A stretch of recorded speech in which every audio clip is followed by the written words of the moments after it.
Hi hello ஓம் நமச்சிவாய. நம்ம இன்றைக்கி என்ன பார்க்க போகிறோன்னு பார்த்தீங்கன்னா, நம்ம ஏலக்காய் மாலை வந்து மகாலட்சுமிக்கு ரொம்பவே உகந்தது.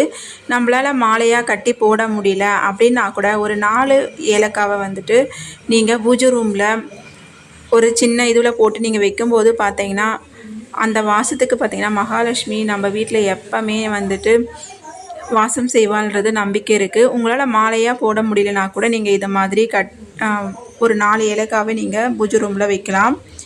ஏலக்காய் கூட கிராமும் சேர்த்து வைக்கலாம், ரொம்பவே நல்லது. சனிக்கிழமைகளில் வெங்கடேஷ பெருமாளுக்கு நீங்கள் இந்த மாதிரி ஏலக்காய் மாலையை கட்டி போடும்போது நம்ம நினச்ச காரியம் நடக்கும். அதோட நம்ம பார்த்துட்ருக்க வேலையில் இன்னுமே பேர் புகழ் வரணும், அதிகமாக நம்ம இன்னும் நல்லா சாதிக்கணும் அப்படின்னு நம்ம நினச்சிட்டு இருக்கும்போது இந்த ஏலக்காய் மாலையை சனிக்கிழமைகளில் நீங்கள் ஏலக்காவை மாலையாக கோர்த்து நீங்கள் போடும்போது பார்த்திங்கன்னா உங்களுக்கு நீங்கள்